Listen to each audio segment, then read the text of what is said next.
Halo semuanya, gue Raffi Bagaskara, mahasiswa dari University of Toronto. Video ini adalah video lanjutan dari video kemarin di mana gue mengerjakan soal-soal kimia organik dari University of Toronto. Ya, nomor-nomor awal dari soal. Dan kali ini kita akan lanjutkan soal kemarin.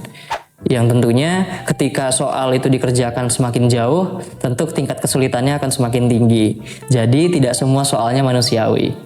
Maka dari itu, selamat datang di Serba-Serbi Study Abroad.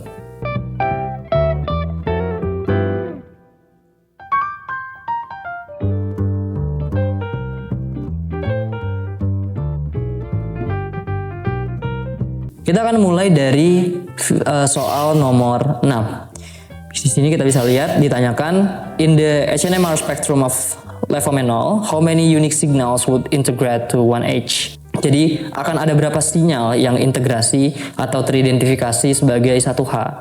Untuk itu kita harus mencari dalam struktur levomenol ini, kita harus mencari ada berapa 1H di dalam struktur ini.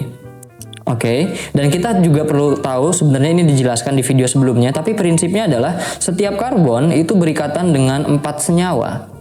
Oke, 4 atom. Jadi ketika misal ada karbon di sini, yang kita lihat di sini ada karbon ya, dia itu kelihatan sendirian, cuma berikatan dengan 1 di sini.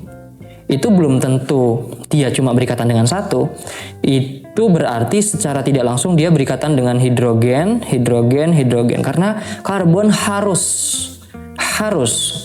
berikatan dengan 4 atom. Oke, jadi kita udah tahu nih ya cara identifikasinya gimana. Berarti kita harus cari karbon yang nempel sama karbon-karbon lain. Nah, 3 karbon lain, tapi satu sisanya adalah hidrogen. Oke, langsung kita cari hidrogennya. Karbon yang berikatan dengan 1 hidrogen. Nah, kok di luar itu kita udah lihat jelas di sini di struktur levomenolnya ada 1 alkohol. Di mana alkohol itu ditandai dengan OH. Ya, nah ini udah jelas, ini 1 sinyal. Oke, kita udah dapat nih 1 hidrogen. Kita cari lagi dari karbon. Di sini kita lihat di sini ada karbon yang udah ikatan dengan 2 ya, 2 di sini dan 1 di sini. Udah 3, berarti otomatis di sininya udah pasti hidrogen. Kita cari lagi, oke kita nemu di sini. Ini karbon di dalam ring ini. Di sini dia udah berikatan 2 ke sini, 1 ke sini, maka sisa 1 kan? Sisa satunya dia akan berikatan dengan hidrogen. Maka kalau kita lihat apakah ada lagi, sepertinya ini 1, 2, 3, 4. Yang ini kan 1, 2, 3, 4. Udah penuh. Oh, ini kita nemu lagi di sini. Ini ada karbon yang dia punya 1 ikatan ke atas, 1 ikatan ke sini, 1 ikatan ke sini. Masih jomblo nih 1 ikatannya kemana. Maka ini udah pasti teridentifikasi sebagai 1 hidrogen. Maka setelah melihat keseluruhan struktur levomenol, kita bisa melihat bahwa kita menemukan 1, 2, 3, 4 unique signal yang kemungkinan akan teridentifikasi sebagai signal 1H. Maka ada 4 sinyal dan jawabannya adalah yang D.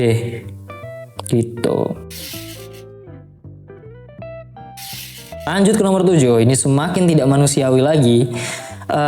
Which of the following molecules have net dipole moments? Enggak sih, ini lebih agak gampang sebenarnya.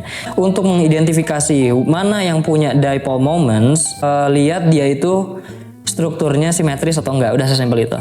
Struktur nomor 1 ini udah pasti mempunyai dipole moments, ya, net dipole moments, karena dia punya struktur yang sangat asimetris. Di sini punya O, di sini punya klorin, maka dia tuh dia udah pasti punya dipole moment, ya, dipole.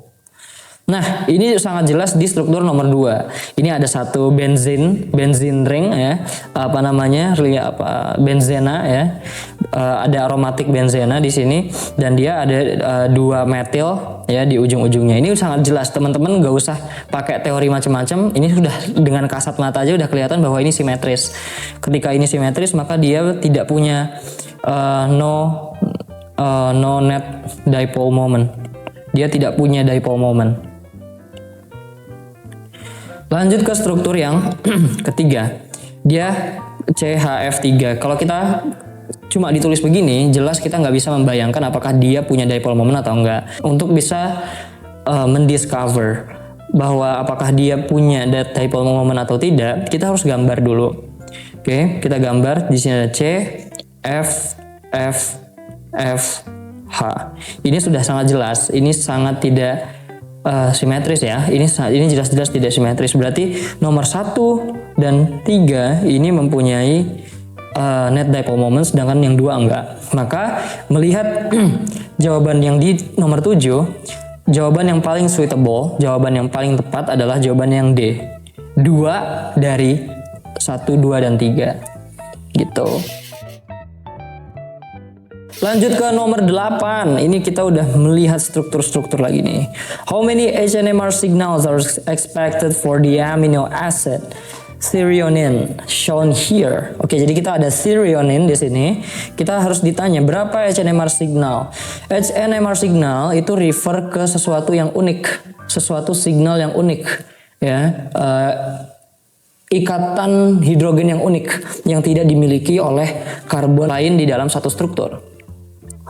Oke, kita harus identifikasi lagi. Balik lagi, kita harus identifikasi.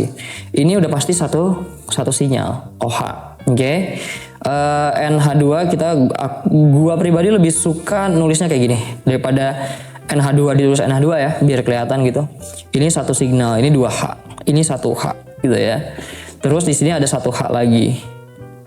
Oke, terus di sini ada ini 1H, dan di sini ada 3 hidrogen nih di sini ya. Nah itu ini ada 3H.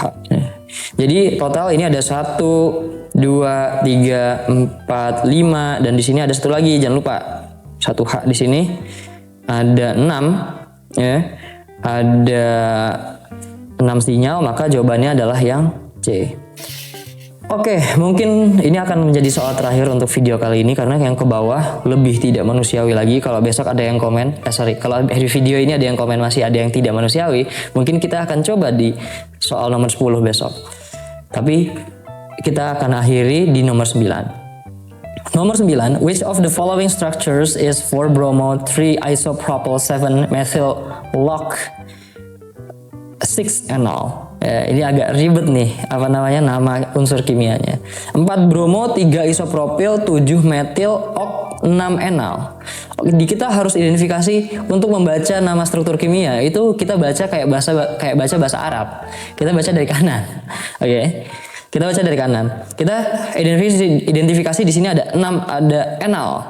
Ketika ada nama al, akhirnya berakhiran al ya, itu berarti kita bisa identifikasi dia sebagai aldehid. Oke. Dan aldehid itu ciri khasnya dia punya seperti ini teman-teman. Lihat. Ciri khasnya dia ada oksigen, terus ikatan dengan R ini ya karbon rantainya ya. Terus di sini ada H. Oke, jadi ini ciri khas. Dan ini pasti di struktur nomor 1. Jadi ini penomoran atomnya, ini nomor 1, 2, 3 dan seterusnya. Itu ciri khas aldehid, itu udah pasti. Oke. Jadi kalau kita lihat, kita lihat di sini kita kerjakan soal ini dengan cara eliminasi. Jadi kita lihat dulu mana-mana yang nggak mungkin. Ini nggak mungkin, ini nggak mungkin, kita coret, baru nanti sisa yang terakhir kita confirm apakah benar atau enggak. Tapi berdasarkan tadi ciri-ciri aldehid, ya nomor ini udah jelas bukan, nomor D udah jelas bukan dong, karena di sini dia berikatan dengan karbon lagi. Gitu. Ini jelas bukan aldehid gitu. Kecuali ini ada tulisan hidrogen, ada hidrogen di sini, tapi kan nggak ada ya. Karena nggak ada, maka dia karbon, dan karena karbon dia bukan aldehid, maka yang D dan E ini jelas bukan jawabannya. Terus dia punya 6 enal. 6 enal. N itu berarti double bond. N itu berarti double bond. Nah, kita cari dia double bond di nomor 6. Oke. Kita cari dia double bond di nomor 6. Dia ini pasti nomor 1, 2, 3, 4, 5, 6. Double bond, betul. Ini lulus. Selanjutnya yang B nggak mungkin. Karena dia nomor 1, 2, 3, 4, 5, 6. Loh, mana double bondnya? Berarti yang B ini udah pasti nggak mungkin guys. Jadi jawabannya antara yang A atau yang C. Yang mana nih kira-kira? Kita lanjut lagi ya. Kita identifikasi, kita perhatikan namanya. Di sini kita baca dari kiri supaya enak. 4-bromo. kita harus cari bromida yang ada di nomor 4. 1, 2, 3, 4. Yang ini bener ya, nomor 4. Yang struktur nomor yang A. Kita lompat ke struktur C, apakah dia 4? 1, 2, 3, 4. Oke, dua-duanya 4 bromo. 3 isopropol. Oke. 3 isopropol. Kita harus tahu nih yang mana yang isopropol atau enggak. Ini jelas bukan isopropol. Ya, ini bukan isopropol. Isopropol itu ini propil. Propil aja itu namanya propil itu 3 karbon. Ya, kita harus paham bahwa metil, etil, propil, butil, pentil, heksil itu menentukan jumlah karbon kan. Kalau namanya aja propil itu udah pasti 3 dan ini nggak 3 ya, jelas-jelas yang 3 itu yang A. 1, 2,